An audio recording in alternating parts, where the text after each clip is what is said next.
வணக்கம். தமிழக வெற்றிக் கழகத்தின் மதிப்பிற்குரிய தலைவர் தம்பி விஜய் அவர்களை சந்தித்து பொன்னாடை அணிவித்து நீயும் முதல்வராகலாம் என்கிற புத்தகத்தை கொடுத்து தாவேக்காவில் இன்று என்னை நான் இணைத்து கொண்டேன். 6 ஆண்டு காலம் எந்த அரசியல் கட்சியிலும் என்னை இணைத்து கொள்ளாமல் திராவிட இயக்கத்தின் சொற்பொழிவாளர் என்று சொல்லி பெரியார் அண்ணா லட்சியங்களை பேசி வந்த நான் இன்றைக்கு தாவேக்காவில் இணைத்து கொண்டு நாடு முழுக்க தாவேக்காவினுடைய ஒரு பிரச்சாரகனாக பவனி வர தம்பி விஜய் என்னை அனுமதித்திருக்கிறார். என்னை பார்த்த நிமிடத்தில் நான் உங்கள் ஃபேன் என்று சொல்லி அவர் சொன்ன நிமிடத்தில் நான் மெய்சிலிர்த்து போனேன். இப்படி ஒரு அங்கீகாரத்தை தம்பி தருவார் என்று நான் எதிர்பார்க்கவில்லை. டெல்லி சுப்ரீம் கோர்ட் கரூர் துயரத்திற்கு சிபிஐ என்கொயரி என்று உத்தரவு போட்ட அன்று குமுதம் இணையதளத்திற்கு அலைபேசி வாயிலாக இது தாவேக்காவிற்கு கிடைத்த வெற்றி, கையறு நிலையில் கைவிடப்பட்டு கை பிசைந்து கண்ணீரோடும் கவலையோடும் இருக்கின்ற தாவேக்கா அடுத்த அடியை எப்படி எடுத்து வைப்பது என்று யோசித்து கொண்டிருக்கிற நிலையில் உச்சநீதிமன்றம் தாவேக்காவுக்கு ஒரு புதிய வாசலை திறந்து வைத்திருக்கிறது என்று நான் குமுதம் தமிழுக்கு சொன்னேன். அந்த நிமிடத்திலிருந்து அறிவாலயத்திலிருந்து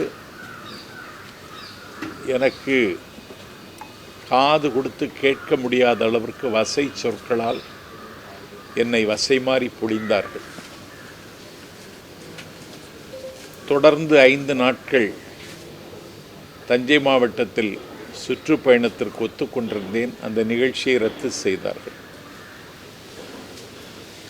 7-8 அறிவுத்திருவிழா என்கிற பெயரில் வள்ளுவர் கோட்டத்தில் காலத்தின் நிறம் கருப்பு சிவப்பு என்ற நூலை வெளியீட்டு விழாவும் 44 சொற்பொழிவாளர்கள் கலந்து கொண்ட 10 அமர்வும் வள்ளுவர் கோட்டத்தில் நடந்தது. ஒரு சொற்பொழிவாளரை தேர்ந்தெடுக்க வேண்டுமென்றாலும் முதல் இடத்தில் நிற்கிற தகுதியில் இருப்பவன் இந்த எளியவன் நாஞ்சில் சம்பத். என்னை திட்டமிட்டு நிராகரித்தார்கள். அதற்கு பிறகு தம்பி உதயநிதியினுடைய பிறந்த நாளை கொண்டாடுவதற்கு ஒரு திங்களுக்கு முன்னாலே என்னிடத்தில் தேதி பெற்றிருந்தார் வடசென்னை கிழக்கு மாவட்ட கழகத்தின் செயலாளர், வானமளவு வாஞ்சி என் மீது பொழிகின்ற அறநிலையத்துறை அமைச்சர் சேகர்பாபு. அந்த நிகழ்வில் கடந்த 28ஆம் தேதி கொரட்டூரில் வந்து நான் பேசினேன். அந்த நிகழ்வில் அண்ணன் ஜெகத் ரட்சகன், இயக்குனர் கரு பழனியப்பன், திராவிடர் கழகத்தினுடைய துணை பொதுச்செயலர் மதிவதினி ஆகியோர் கலந்து கொண்டார்கள். அந்த நிகழ்விலேயே கரு பழனியப்பன் என்னை நக்கல் செய்தார், நையாண்டி புரிந்தார். அதற்கு 5 நாளைக்கு முன்னால் திராவிட இயக்க தமிழர் பேரவை தலைவர், நான் பெரிதும் மதிக்கின்ற அண்ணன் பேராசிரியர் சுபவி, திமுக மேடையிலேயே என்னை குறைத்து பேசினார். நான் மனதளவில் உடைந்து போனேன். ஏன் இப்படி வசைப்படுகிறார்கள்? நான் அவர்களிடத்தில் ஒன்றும் கேட்கவில்லை. கேட்டாலும் ஒரு சைக்கிள் கூட தரமாட்டார்கள். எந்த பரிந்துரைக்கும் நான் அவர்களிடத்திலே போய் நிற்பதும் இல்லை. ஏதோ 4 கூட்டங்கள் பேசி என்னுடைய நாட்களை நகர்த்தலாம் என்று பார்த்தால் என்னுடைய வயிற்றில் அடிப்பது மாதிரி என்னுடைய நிகழ்ச்சிகளை ரத்து செய்தது எனக்கு மிகுந்த வலியை தந்தது. தந்தி டிவி மக்கள் மன்றத்தில் விஜய் சரியான திசையில் பயணிக்கிறாரா என்ற ஒரு தலைப்பில் பேசுவதற்கு என்னை அழைத்த பொழுது விஜய் சரியான திசையில் பயணிக்கிறார் என்று மக்கள் மன்றத்தில் நான் உரையாற்றினேன். அந்த நாளிலிருந்து எனக்கு நெருக்கடியும் வசையும் மிரட்டலும் அதிகமாகவே வந்து கொண்டிருந்தது. இதை நாடு பார்த்து கொண்டிருக்கிறது. எனக்கு யார் மீதும் கோபமில்லை, யார் மீதும் எனக்கு வருத்தமில்லை. சங்க இலக்கியத்தில் புறநானூற்றில் ஒரு பாட்டு, ஒரு தெப்பம் எந்த திசைக்கு போக வேண்டும் என்பதை தெப்பம் தீர்மானிக்க முடியாது, தண்ணீர் தான் தீர்மானிக்கும். நீர் வழிப்படும் புனை போல் ஆரியூர் முறை வழிப்படும் என்பது சங்க இலக்கிய பாட்டு, கணியன் பூங்குன்றன் எழுதிய பாட்டு. நான் ஒரு தெப்பம்தான். என்னுடைய திசை தீர்மானிப்பது தண்ணீர். இன்றைக்கு என்னுடைய திசையை தமிழக வெற்றிக் கழகத்தின் தலைவர் தம்பி விஜய் தீர்மானித்திருக்கிறார். நான் தாவைக்காவில் என்னை இணைத்து கொண்டேன். ஒரு உற்சாகமான மனநிலையில் இருக்கிறேன். கடந்த காலத்தில் ஏற்பட்ட கசப்புகள், காயங்களிலிருந்து விடுபட்டவனாக என்னை உணர்கிறேன். இன்று தம்பி விஜயை சந்தித்த பொன் வேளையிலிருந்து புதிதாய் பிறந்ததைப் போல எண்ணி நான் பூரிக்கிறேன். திராவிட சித்தாந்தம் இல்லாத ஒரு புதிய கட்சி, அதுல நீங்க உங்களுடைய பயணம் எப்படி இருக்கும் போது நினைக்கிறீங்க? திராவிட இயக்க சித்தாந்தம்னா வழிகாட்டும் தலைவர்கள் அவர் பெரியாரைத்தான் முன்னிறுத்துகிறார்.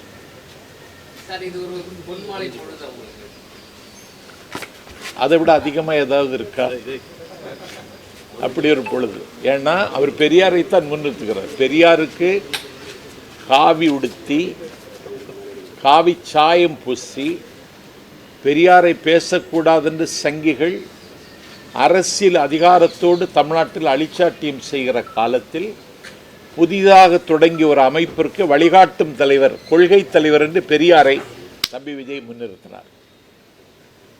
பாபா சாஹிப் அம்பேத்கர் இந்தியாவினுடைய அரசியல் சட்டத்தை ஆக்கி தந்தவர். அவர் பட்ட பாடுகளும் அவர் சுமந்த சிலுவைகளும் சொல்லி மாள முடியாது. அவரையும் கொள்கை தலைவராக ஏற்றுக்கொண்டார். அதை தாண்டி எனக்கு ரொம்ப மகிழ்ச்சி, பெருந்தலைவர் காமராஜர் அவர்களை குலக்கல்வி திட்டத்தை சக்கரவர்த்தி ராஜகோபாலாச்சாரி கொண்டு வந்த பொழுது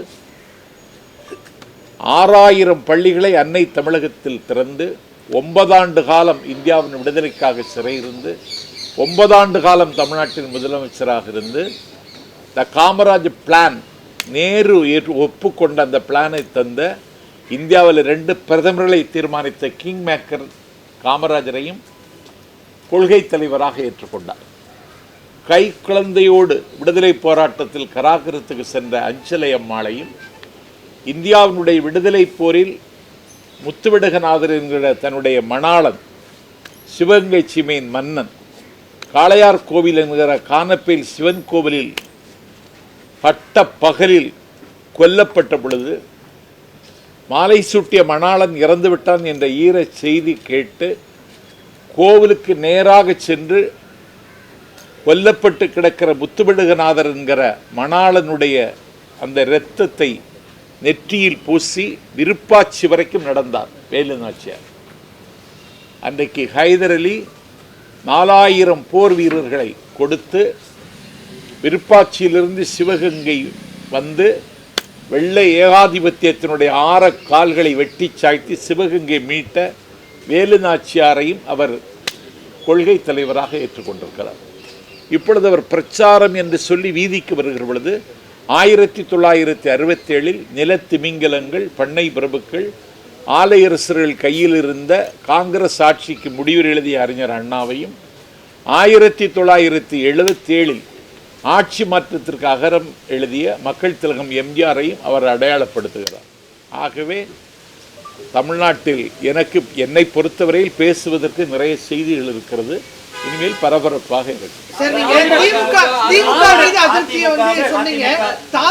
விஜய் என்ன செய்வார் என்ற நம்பிக்கையில நீங்க திராவிட மேடைகளில் உங்களுக்கு ஏற்பட்ட புறக்கணிப்பு, அவமதிப்பு தான் காரணமா, இல்ல விஜயை பத்தி நீங்க பேசுறது பிற்பாடு இந்த அவமதிப்பு ஏற்படுது? இல்ல, நான் 6 வருஷம் எந்த கட்சியிலையும் சேராம தான் இங்க வந்தேன் தம்பி. 6 வருஷம் நான் எந்த கட்சியிலையும் சேராம தான் இங்க வந்தேன். போதும்னு நினைச்சேன். ஏதோ 4 கூட்டங்கள், நான் ஒரு ஒரு தமிழ்நாட்டினுடைய தலை சிறந்த சொற்பொழிவாளர்களை வரிசைப்படுத்தினா நான் அதில் முதலிடத்தில் இருக்கிறவன். நான் இயங்க வேண்டும். என்னை முடக்கி வைத்திருக்கிறார்கள். இன்றைக்கு இயங்குவதற்கான வாய்ப்பை தம்பி விஜய் தந்திருக்கிறார். மதிமுக தேமுதிக வந்து திராவிட பெயர்கள் இருந்த கட்சியிலே பயணிச்சுட்டு இருந்தீங்க. தேமுதிக பயணிகளையே ஆதரவு தெரிவிச்சு இல்லையே. மதிமுக சரி அதிமுக சொல்லிட்டு திராவிட கட்சிகள் பெயர் உள்ளதே பயணிச்சுட்டு இருந்தீங்க. இப்போ திராவிடம் இல்லாத ஒரு கட்சியில வந்து இணைஞ்சிருக்கீங்க. எப்படி பார்க்கணும்? திராவிடம் இல்லைன்னு யார் சொன்னா உங்கள்கிட்ட? பெயர்ல இல்லை. பேர்ல இல்லை. தமிழகம் இருக்குல்ல, அது போதும். எப்படி இல்லை,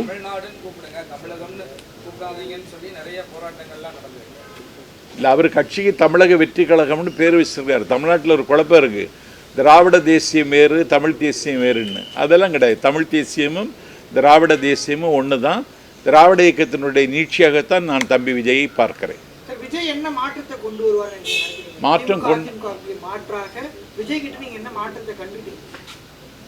விஜய்கிட்ட இருந்து என்ன மாற்றத்தை அவர் கொண்டு வருவார்னு சொல்கிறது அவர் அறிவிக்க போகிற இந்த தேர்தல் அறிக்கையில் நமக்கு தெரியும். அதே நேரத்தில் எனக்கு தெரிந்து தமிழ்நாட்டின் வரலாற்றில் இவ்வளவு லட்சக்கணக்கான இளைஞர்களை மூலதனமாக வைத்திருக்கிற இயக்கம் இன்றைக்கு தமிழக வெற்றி கழகம். ஒரு நாட்டினுடைய காலை பொழுதை தீர்மானிக்கிறவர்கள் இளைஞர்கள் தான். இந்த இளைஞர்களை வைத்துக்கொண்டு ஒரு அதிரடி மாற்றங்களை செய்வதற்கு தம்பியிடத்தில் திட்டம் இருக்கிறது என்றே நான் நம்புகிறேன். யாருக்குமே புரிதல் இல்லாம சிலர் இருக்காங்க. இதை எப்படி பார்க்கறீங்க? யாருக்கு? தமிழக வெற்றி கழகத்தில் இருக்கக்கூடிய தொண்டர்கள். அதான் அது நான் தம்பிகிட்ட பேசினேன். அதுக்கு தமிழ்நாடு முழுவதும் பாசறை கூட்டங்கள் நடத்தணும், எல்லா இடத்துலையும் நடத்தணும்னு சொல்லிட்டேன். தாவேகா காதலாக எது போன்ற பிரச்சனைகளை நீங்கள் முன்னெடுக்கிறீங்க? இதை மையப்படுத்தி உங்களுடைய பேச்சுகள் அமைய இருக்குது. இந்த கொள்கை தலைவர்களை பற்றியே பேசினா போதும். தமிழ்நாட்டினுடைய பிரச்சனைகள் நிறைய இருக்குது, எல்லாவற்றையும் தாவேகா எதிர்கொள்ளும்னு பேச போகிறேன். இதில் என்ன இருக்குது? சார், பெரியார் அம்பேத்கரை கொள்கை தலைவராக வச்சிருக்காங்க, நீங்கள் பெருமையாக சொன்னீங்க. ஆனால் திருப்பரங்குன்ற சம்பவம் நடந்து 2 நாள் ஆகுது, இன்னும் எந்த கருத்தையுமே அவர் தெரிவிக்கிறார், அமைதியாக இருக்கிறாரு. இது நெருடலாக இல்லையா உங்களுக்கு? எனக்கு திருப்பரங்குன்ற சம்பவம் வந்து ஏன் விஜய் பேசலைன்னு நான் அவர்கிட்ட கேட்கல. ஆனால் பேசாமல் அவர் இருப்பது ஒரு வகையில் நல்லது. ஏன்னா திருப்பரங்குன்றம் சம்பவத்தை வைத்து குன்றம் எங்களுக்கு குமரன் எங்களுக்கு என்று சொல்லுகிறவர்கள் ஒரு கலவர அரசியலுக்கு கைகால் முளைக்க முடியுமா என்று யோசிக்கிறார்கள். இதில் ஒரு தரப்புக்கு ஆதரவாகவோ ஒரு தரப்புக்கு எதிராகவோ கருத்து சொல்லாமல் இருப்பது விஜய் பொறுத்தவரையில் அவருக்கு நல்லது.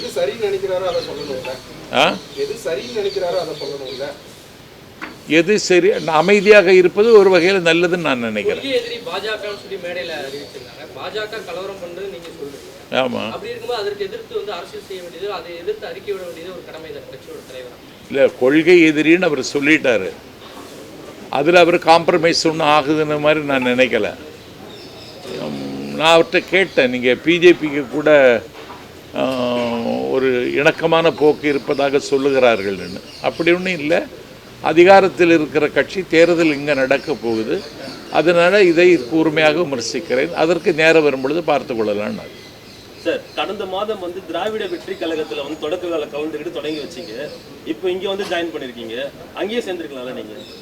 அப்படி திராவிட வெற்றி கழகத்தில் என்னை கூப்பிட்டாங்க, சத்யா வர முடியாதுன்னு சொல்லிட்டு தான் வந்தேன். அதுக்கான காரணம் சார் எது? அங்கே சேராததுக்கான காரணம்? அங்கே சேராதது என்ன இங்கே இருக்கு? அங்கே இல்லாதது என்ன இங்கே இருக்கு? அங்கே சேராததுக்கு காரணம் வேற இருக்கு. அது ஒரு பர்சனல் விஷயம். அது தேவையில்லை. திமுக அதிமுக 2 கட்சியிலுமே நீங்கள் இருந்திருக்கீங்க. அப்போ அந்த கட்சியிலேருந்து வெளியே வந்ததுக்கப்புறம் அந்த கட்சிகளை பற்றி விமர்சனம் பண்ணியிருக்கீங்க. இப்போ தாவேக்கால இருந்திருக்கீங்க. ஃப்யூச்சரில் இதை பற்றி விமர்சிக்க மாட்டேங்க? எதை பற்றி விமர்சிக்க மாட்டேன்னு? தாவேக்கால வருங்காலத்தில் வந்து வெளியேறின பிறகு இந்த கட்சியும் தாவேக்காலேருந்து வெளியேற சொல்கிறீங்களா? இல்லை சார், வெளியேறினதுக்கு ரொம்ப நல்லா இருக்கு. மாட்டீங்க என்ன விமர்சனங்கள் வைக்கப்படுது தொடர்ந்து. திமுக மதிமுக அதிமுக அப்படி இருக்கும்போது இந்த விமர்சனங்களை எப்படி பார்க்குறீங்க? நான் திமுகவாகவே பிறந்தவன். என்னுடைய பேர் சம்பத், என்னுடைய அண்ணன் பேர் கருணாநிதி, என்னுடைய தம்பியின் பேர் ஸ்டாலின். நான் பயின்ற தென் திருவிதார் இந்து கல்லூரியில் மாணவர் திமுகவை தொடங்கியவன். குமரி மாவட்ட திமுக வரலாறு என்று பப்ளிக் ப்ராசிக்யூட்டர் தோப்பூர் சுப்பிரமணி எழுதிய புத்தகத்தில் எனக்கென்று சில பக்கங்கள் இருக்கிறது. மலையாளம் பேசுகிற குமரி மாவட்டத்தினுடைய மேற்கு பகுதியில் நிறைய கூட்டங்கள் நான் பேசியவன். நான் 300 கூட்டங்கள் குமரி மாவட்டத்தில் மட்டும் பேசியிருக்கேன். திமுகவிலேயே தான் ஆயுள் முழுவதும் பணியாற்ற வேண்டும்னு நினச்சேன். அண்ணன் வைகோவினுடைய இருப்புக்கு ஆபத்து வந்த நேரத்தில் நான் திமுகவிலேருந்து அவங்க என்ன வெளியேற்றலை, நானாகவே வெளியேறினேன். அண்ணன் வைகோவின் தலைமையேற்று 19 ஆண்டு காலம் பணியாற்றினேன். என்னுடைய இருப்பை அவர் செறித்து கொள்ளவில்லை. அப்போது நான் வெளியேறினேன். அண்ணா திராவிட முன்னேற்றக் கழகம் எனக்கு ஒரு அடைக்கலம் தந்தது. ஏன்னா எனக்கு கொலை செய்கிற அளவுக்கு சில திட்டம் போட்டார்கள். அந்த அம்மாவிடத்தில் நான் போய் சேர்ந்தேன். அதற்கு பிறகு அவருடைய மறைவிற்கு பிறகு எடப்பாடி தலைமையை நான் ஏற்றுக்கொள்ள விரும்பலை. சசிகலா அம்மா கூட பயணிக்கலான்னு நினச்சேன். அதுக்கு முன்னே அவங்க செயலுக்கு போனாங்க. டிடிவி தினகரனுக்கு கூட கொஞ்ச நாள் பயணித்தேன். அவர் திடீர்னு அம்மா மக்கள் முன்னேற்ற கழகம்னு என்னமோ சொன்னார். அண்ணாவும் இல்லை திராவிடமும் இல்லைன்னு வெளியேறும், வேற ஒன்றும் இல்லை.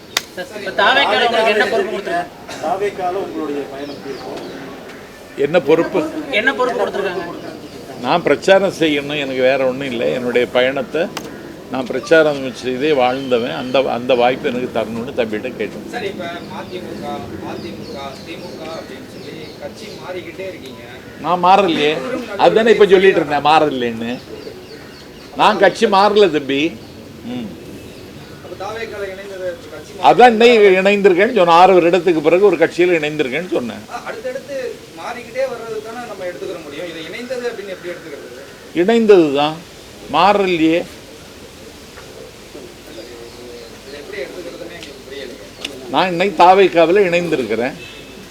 கட்சி மாறலன்னு சொல்றீங்க? மாறலையே. 6 வருட காலமாக எந்த கட்சியிலும் இல்லாதனா இன்னைக்கு சேர்ந்திருக்கேன்.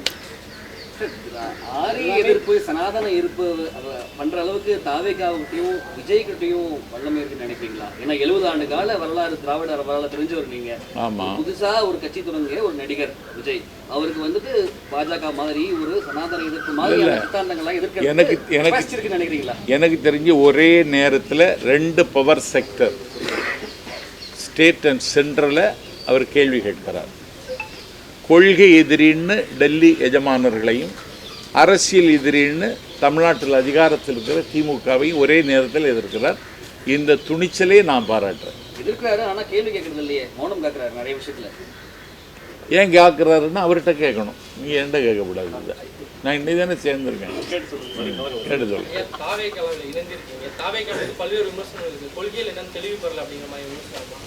சாதி ஆணவ படுகொலை குறித்து ஒரு சரியான பார்வை அவங்களுக்கு இல்லை அப்படின்னு சொல்லி விஜய் அது கண்டித்தும் அறிக்கை விடல. அதை எப்படி பார்க்குறீங்க? இத்தனை ஆண்டு காலம் திராவிட இயக்கத்தில் வந்து பயணிச்சிருக்கீங்க. சாதி ஆணவ படுகொலை நியாயப்படுத்தி இருக்காரா விஜய்? இல்லை, பேசாதும் மௌனம் எப்படி இருக்குது? இல்லையே, அப்படியெல்லாம் ஒன்றும் இல்லையே. கவின் படுகொலை கண்டித்து பேசல, அமைதியா இருக்கிறது சரின்னு சொல்றீங்க. தவறை சுட்டி காமிக்காம அமைதியா இருக்கிறத சரின்னு எப்படி சொல்றாங்க? எப்படி எடுத்துக்கலாம்? தவறு அவர் சுட்டி காட்டணும்னு தான் சொல்றேன். இல்ல, சுட்டி காமிக்கல கடந்த காலங்கள்ல, அதை எப்படி பாக்குறீங்க?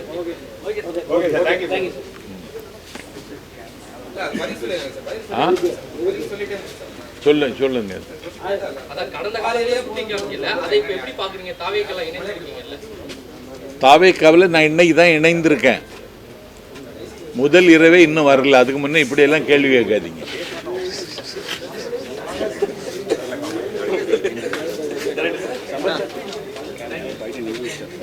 ஏன்னா இங்கிலீஷ் ஒன்றும் வராது.